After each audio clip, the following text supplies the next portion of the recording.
Hey YouTubers, CyberDiet14 here, and today I'm reviewing The Walking Dead Season 5, Episode 3.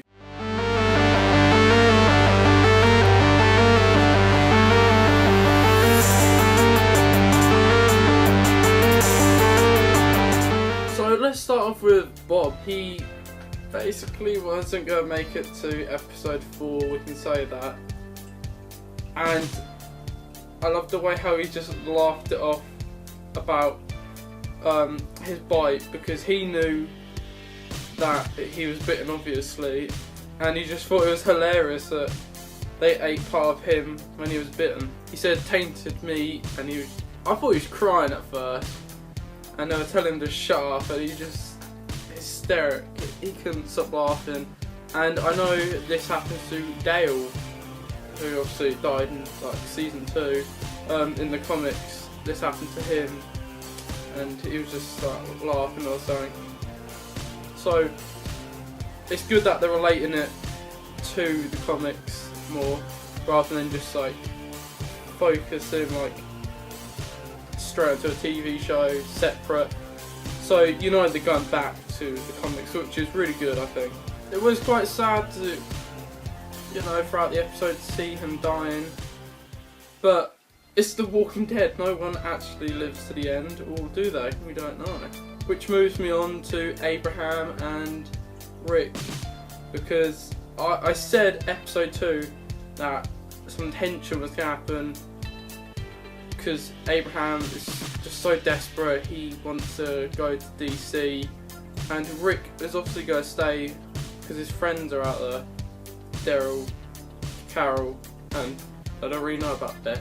So yeah, focusing on Eugene, when Abraham said come on let's go, he was like no I don't want to, and he was slowly starting to like stand up, but then when Abraham said it like a second time, like now, he just sort of stood down, and he was a bit of a pussy to be honest.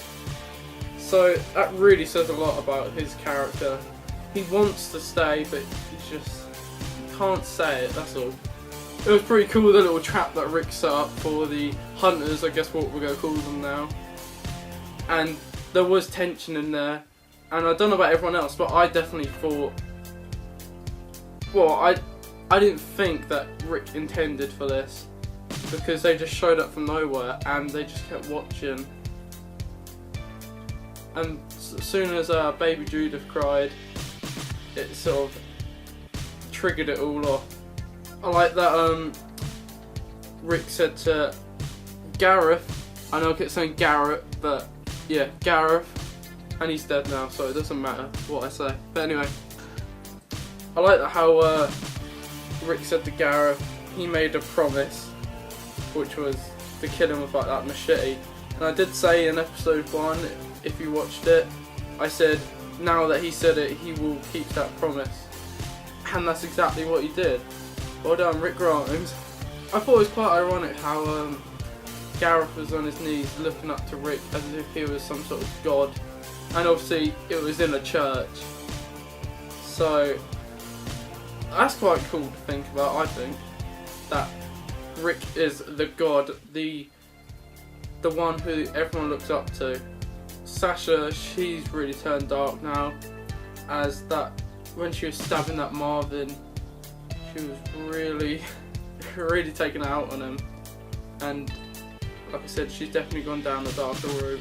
Tyrese, this episode, he wasn't the violent one. He's definitely turned over his leaf. He's peaceful now, like he said, forgiveness, as he was always there witnessing like the violence, like for example when Sasha gets stabbing that Marvin, he was there, he looked horrified, and he also said to Sasha, don't go, he wants to see you before he dies, or something like that. So he was talking about Bob, sorry. I thought that was very loyal of him to stab Bob in the head, rather than letting his sister do it, because that is just horrible.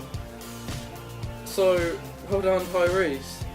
And I've got to say, he is probably my character of the episode. Michonne got a sword back. Hey! And Father Gabriel, I think he's starting to come out of his shell a bit more now. Especially how he said to the group about leaving the people outside, which I said episode 2. In the comics, that's what his character did. So again, the comics, they stuck to it. So Glenn, Maggie, Tara have gone off to Washington to try and get the cure. I don't think we're going to see them with the group for a little while,